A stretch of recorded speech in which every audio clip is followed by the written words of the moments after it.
Assalamualaikum warahmatullahi wabarakatuh. Selamat malam Mas. Perkenalkan nama saya Kelvin Julio. Ini teman saya Delia, ini ada Fadil, sini ada Dea, dan sini ada Ferdi. Nah, kedatangan kami di sini adalah untuk mewawancari Mas mengenai usaha yang Mas jalani. Nah, mungkin untuk dari Mas ini usaha apa sih yang Mas jalani untuk saat ini? Gimana? Usaha apa yang Mas jalani bisa diceritakan nggak?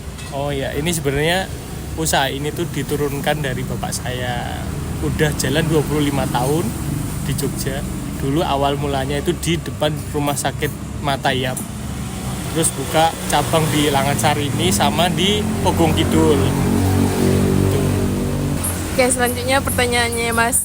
Pertama tuh gimana cara pengelolaan kas di usaha yang Mas jalani? Kalau pengelolaan kas itu sebenarnya kita udah dirinci pembagian buat perbelanjaan, terus nanti pembagian gaji karyawan itu udah ada rinciannya sendiri-sendiri, Mbak. Jadi semua itu dipisah-pisah, dipilah-pilah juga. Nanti ada yang kayak buat bayar kontrakan sini, kontrakan buat jualan, buat anak-anak makan juga, itu nanti dipilah-pilah. Selanjutnya, apakah di usaha Mas ini ada laporan keuangan? Kayak seperti laba ruginya dicatat, laporan laba ruginya. Semuanya tetap dicatat di buku. Jadi nanti bakso sisa atau masih banyak gitu, biasanya tuh masih udah kelihatan hasilnya tuh berapa, untungnya berapa, ruginya berapa, udah kelihatan langsung. Oke, selanjutnya teman saya Mas. Oke, untuk pertanyaan selanjutnya yaitu bagaimana caranya mengatur pengeluaran dan pemasukan kas? Iya, bagaimana caranya mengatur pengeluaran dan pemasukan kas, dan apakah ada piutang, dan bagaimana cara mengatur gaji di sini, Mas? Kalau piutang sebenarnya nggak ada ya, Mbak. Cuman kalau kas itu kita bagi dari hasil bersihnya di sini per harinya. Nanti kita akumulasi di akhir bulan sekalian pembagian gaji anak-anak gitu. Nah, kalau untuk sistem penggajian karyawannya ini mainnya per bulan atau per 3 bulan? Kita per bulan biasanya gajian. Cuman kalau anak-anak kadang ada kayak kepepet buat beli apa gitu juga bisa diambil dulu gajinya. Oh, kasbon gitu ya, Ya, Mas ya? betul. Oh, oke, kalau begitu lanjut ke pertanyaan selanjutnya. Kok ya dia? Mas, untuk kegiatan operasional sendiri itu kan perlu penyimpanan gitu ya Mas istilahnya. Nah di sini tuh Mas itu punya bank operasionalnya sendiri untuk menjalankan usaha atau masih gabung sama punya pribadi? Enggak, kita punya bank sendiri. Jadi nggak bisa masuk milik pribadi sih sebenarnya. Nanti ranahnya udah beda itu. Kalau usaha-usaha terus pribadi-pribadi. Sebenarnya juga bisa dicampur jadi satu. Cuman nanti ngatur keuangannya jadi kacau kan. Nanti kebagi apa, uangnya malah habisnya nggak tahu kemana. Mas tadi punya cabang beberapa ya Mas ya, Iya. bakso ini. Nah menurut Mas itu yang paling gede surplusnya itu di cabang yang mana Mas? Sebenarnya tuh yang progresnya paling gede banget tuh yang Diap itu, yang sebelum pindah itu loh. Kan itu pindah itu yang di depan rumah sakit Diap. Di situ tuh udah gede banget untungnya Mas. Itu pindahnya itu karena apa Mas? Karena itu lahannya milik pemerintah. Kan di pinggir jalan jualnya dulu. Terus yang dipakai itu kan rumah cagar budaya. Jadinya kalau kontraknya habis ya udah nggak bisa diperpanjang lagi. Kalau pemerintah minta kita nggak bisa apa-apa. Mungkin dilanjut sama teman saya Mas. Oke, baik Mas.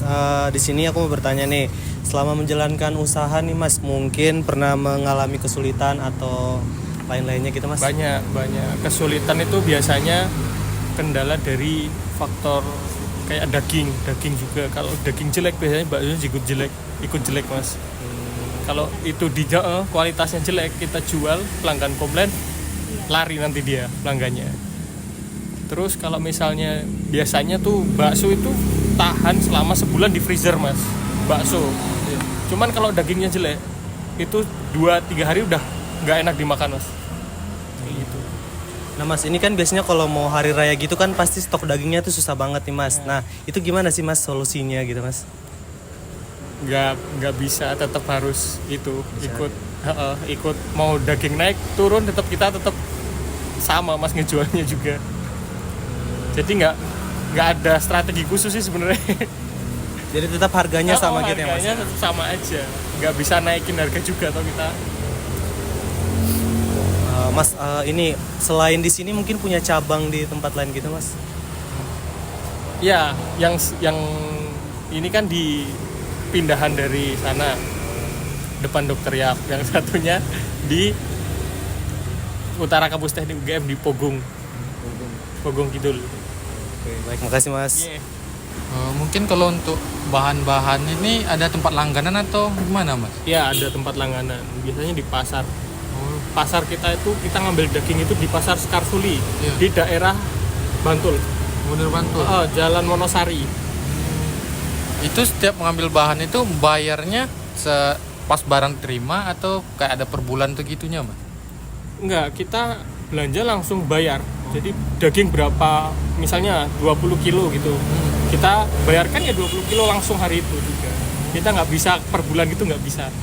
Soalnya kan kalau bakso daging itu kita harus bayar ke orang yang nyembelih sapinya kan, nggak bisa bayar besok tuh nggak bisa. Mungkin untuk pertanyaan terakhir ya Mas, untuk tempat sama inventaris kayak meja kursi ini disewa atau milik pribadi ya Mas? Kalau untuk tempatnya kita sewa, tapi kalau inventory yang lainnya itu kita milik sendiri, harus beli sendiri. Kayak lampu misalnya, meja, terus apalagi ya, listrik itu juga kita yang bayar.